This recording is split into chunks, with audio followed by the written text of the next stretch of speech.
Hello guys.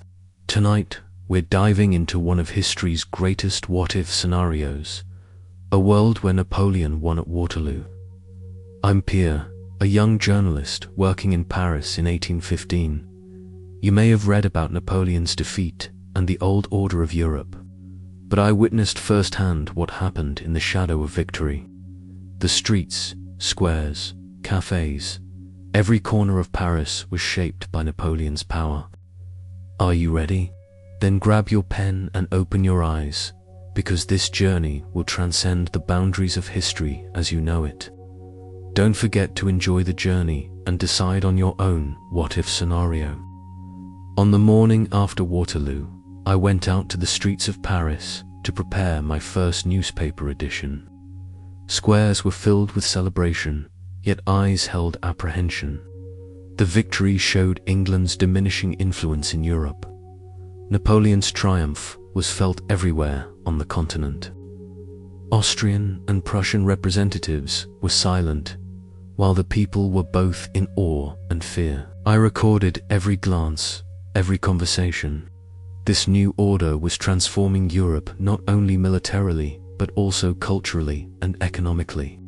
Observing the city through my journalistic lens, I noticed Napoleon's influence extended beyond streets into cafes, theaters, and offices. English was no longer the dominant language in Europe. French emerged as the language of culture, science, and commerce. Trade routes, political agreements, and city administration were now shaped by the French perspective. As I wrote each page, I tried to help my readers grasp the impact of this new world. The day after the victory, Paris streets were filled with both jubilation and silence. In wealthy districts, celebrations were grand. In poorer neighborhoods, anxiety prevailed. Napoleon's power inspired hope in some and fear in others. As a journalist, I paused at every corner, listening to conversations and observing the city's transformation. Europe was no longer returning to its old order. Napoleon's vision was felt in every sphere. Theaters and squares were filled with people debating Napoleon's ideals. Everyone discussed the future, trying to understand the new borders and order. England's influence on the continent was gone. French policy and culture were omnipresent. I recorded every detail. Observing this transformation in the heart of Paris was a unique experience for a journalist. After the victory, I went to Brussels to observe diplomatic meetings. I noted the movements of armies and envoys, and the city's quiet but alert atmosphere. Napoleon's triumph had nearly nullified England's influence on the continent. French laws and administration were shaping trade routes and city management. I recorded every meeting and conversation. This silent revolution at the heart of Europe showed how different the future would be. Walking through Brussels streets, I observed the varied reactions of the people. The wealthy admired Napoleon's order, while the poor whispered anxiously. England was no longer a political player in Europe. French culture, language, and trade systems were shaping the continent. I recorded every detail. These observations revealed that Europe was being transformed culturally and economically. While receiving news from London, I realized that England's influence over the continent had waned. French armies ensured security in European cities and monitored trade routes. English was retreating in science and commerce against French dominance. I recorded every report and letter. The world was now being shaped by Napoleon's perspective. England's retreat brought new cultural and economic relationships. Trade agreements were France-centered. Scientific publications were in French. In Paris, cafes, and universities, Napoleon's influence was palpable.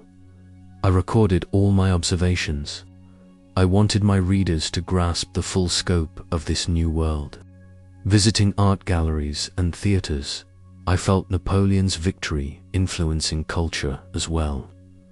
English writers and artists came to Paris to learn French art and spread it across Europe. As England's influence waned, French culture and language became dominant across the continent. I wrote all my observations for my newspaper.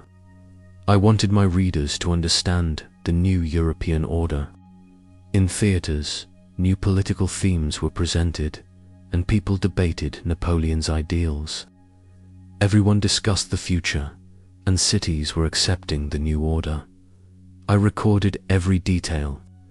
I tried to convey this transformation in the heart of Paris to the world through my newspaper. Europe was no longer the old Europe. Napoleon's victory had transformed the continent and beyond.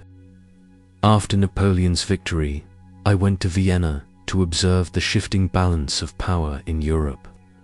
Palaces and embassies celebrated on one side, yet carried quiet anxiety on the other.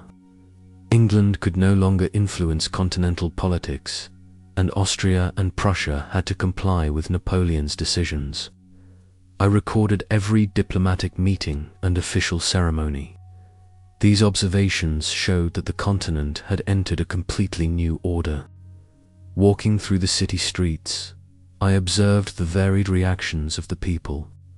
The wealthy welcomed Napoleon's new order with enthusiasm, while the poor worried about the uncertainty. Trade routes were under French control, city management shaped by Napoleon's policies. I recorded every detail. Europe was no longer the old Europe. Napoleon's victory had transformed the entire continent. It was fascinating to see England's reduced influence at sea. The French Navy played a more active role in the Mediterranean and North Sea. Trade ships and ports were now under French control.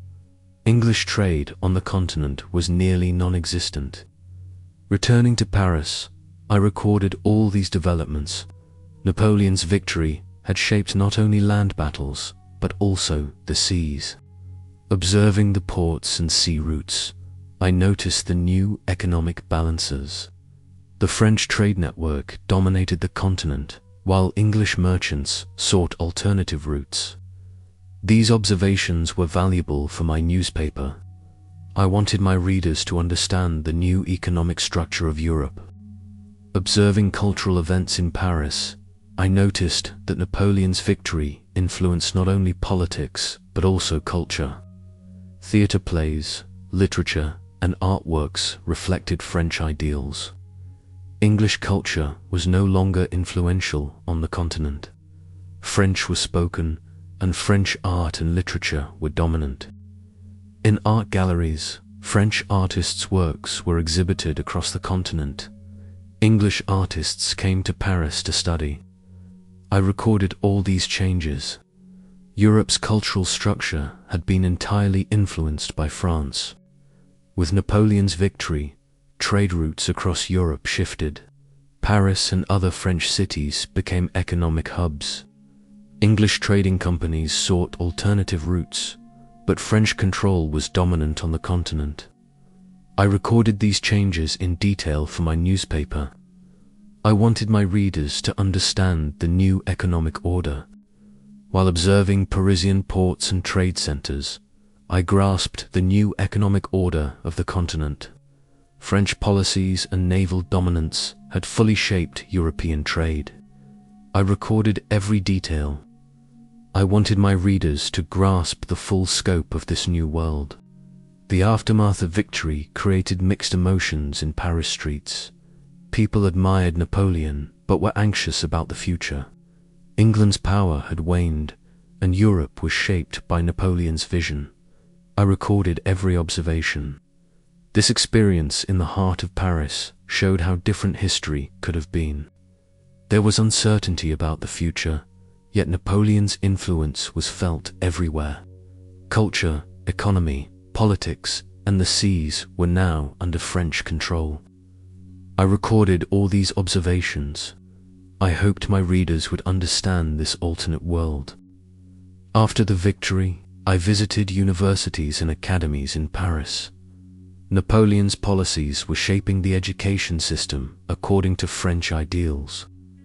English universities had become ineffective on the continent, and French emerged as the dominant language of science.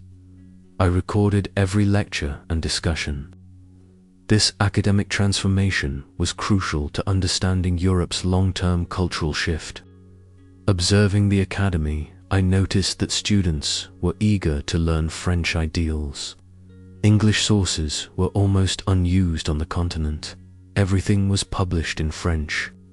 I shared these observations in my newspaper. I wanted my readers to grasp the scope of the post-Napoleon academic world. Visiting art galleries, I noticed Napoleon's victory influencing the arts. Paintings, sculptures, and theatre reflected French ideals, creating a new aesthetic across the continent. English writers now came to Paris to learn the French style and published their works in French. I recorded all these changes. Europe was transforming culturally. In theatres and bookstores, new ideas were shaped by Napoleon's ideals.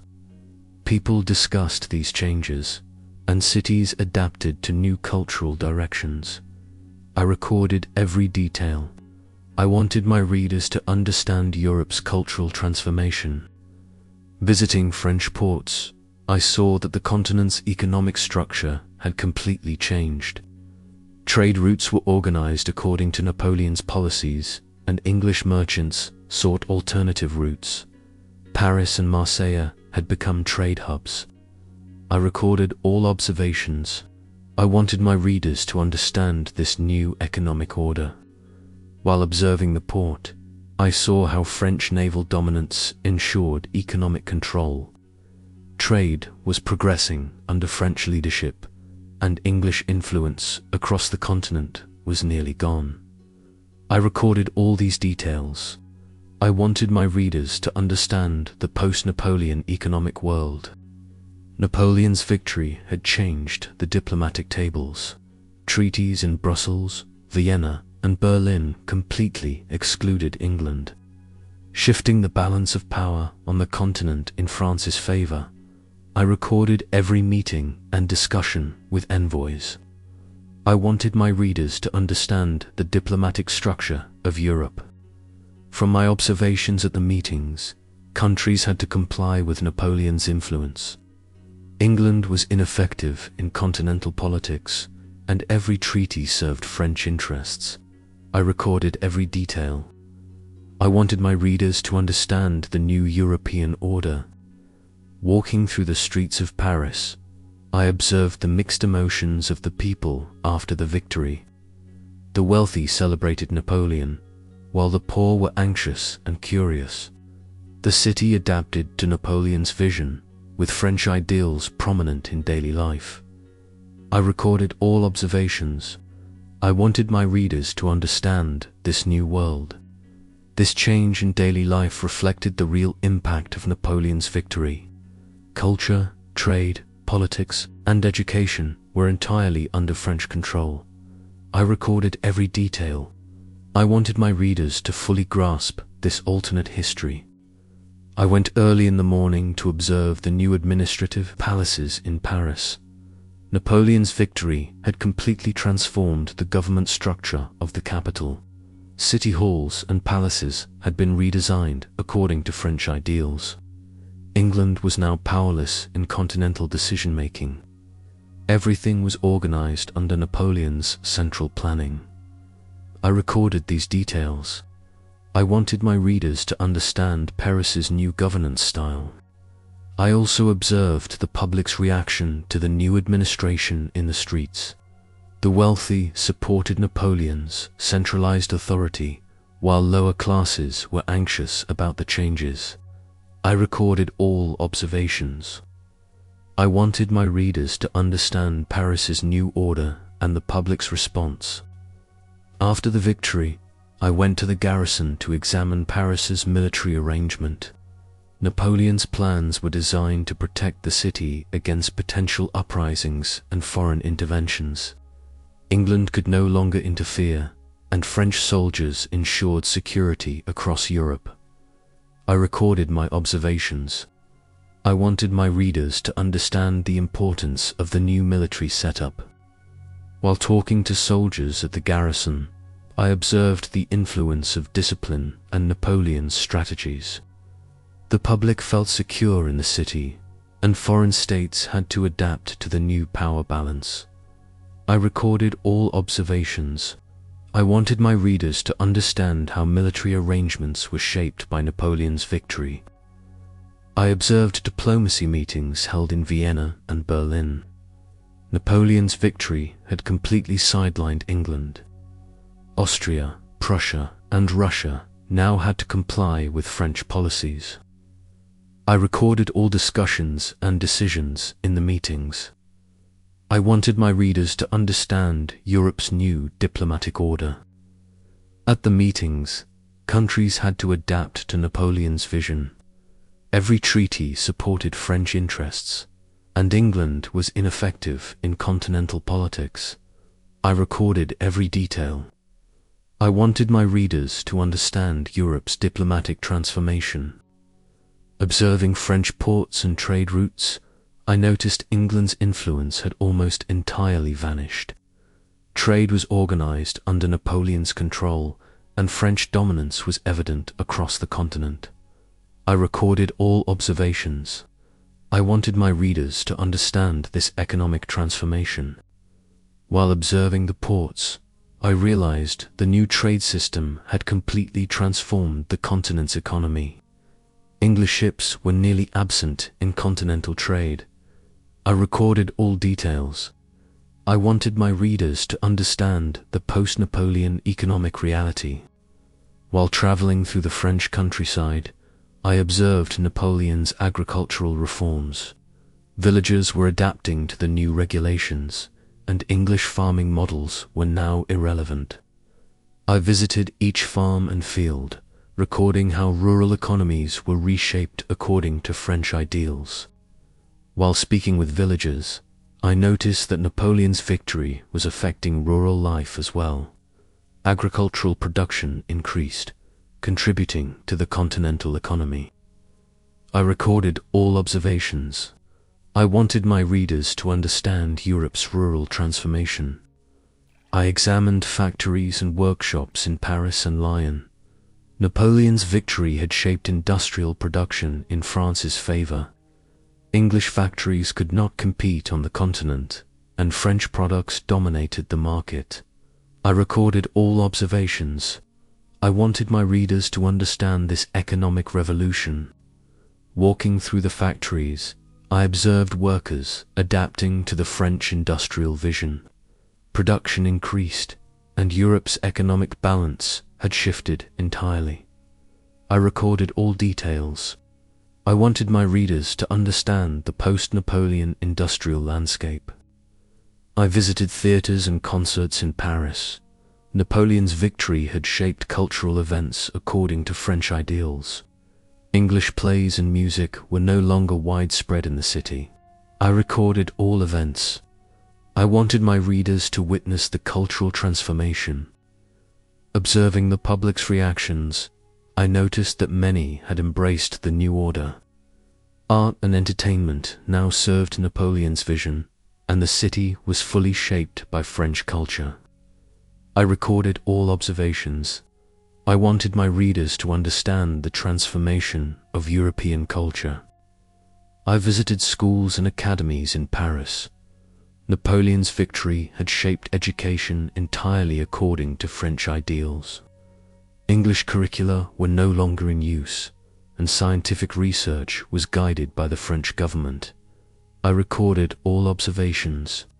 I wanted my readers to understand the changes in education and science. Speaking with teachers at the schools, I saw that students were being educated according to Napoleon's vision. The new generation was being shaped in alignment with French culture and ideals. I recorded every detail. I wanted my readers to understand this educational transformation. I visited newspapers and printing workshops. Napoleon's victory ensured full control over the press. English newspapers were no longer read in Europe, and all news was shaped according to French propaganda. I recorded all observations. I wanted my readers to understand the transformation of media. Speaking with editors, I realized that publications were used to glorify Napoleon's victory. The flow of information was entirely controlled by the French government. I recorded all details. I wanted my readers to understand media control. I examined commercial centers in European cities. Napoleon's victory had nullified England's economic influence. French companies dominated the continent, and English goods were no longer in demand. I recorded all observations. I wanted my readers to understand the reshaping of continental economies. Observing trade routes and ports, I noticed the French economic dominance felt across Europe. England was completely sidelined in continental trade. I recorded every detail. I wanted my readers to understand the economic transformation. From newspapers and diplomatic reports in England, I learned that Napoleon's victory had rendered England completely passive. The country could no longer intervene in continental politics and had limited influence only in overseas colonies. I recorded all observations. I wanted my readers to understand England's ineffectiveness. The English public was astonished by their ineffectiveness in continental politics. This situation had completely shifted the balance of power in Europe. I recorded all details. I wanted my readers to understand this significant change. Walking through the streets, I observed how the public in Paris and other cities adapted to Napoleon's order. English culture and habits were now ineffective, and French lifestyle dominated society. I recorded all observations. I wanted my readers to understand the changes in daily life. Talking with people, I noticed how Napoleon's victory shaped them. The new generation embraced French values, and English influence had been completely erased. I recorded all details. I wanted my readers to understand the societal transformation. Finally, I observed the overall state of Europe. Napoleon's victory had affected every corner of the continent. England had become a passive player, and Europe revolved around France. I recorded all observations. I wanted my readers to understand this great change. As I concluded my story, I recorded in detail how Europe was transformed by Napoleon's victory. I want my readers to understand this alternate history and engage their imagination. This journey has ended, but it has opened new questions in our minds. And so, friends, our journey through this alternate Europe shaped by Napoleon's victory at Waterloo comes to an end. If you enjoyed our story, don't forget to like, share your thoughts in the comments, and subscribe. Good night to everyone who stayed awake with me until now.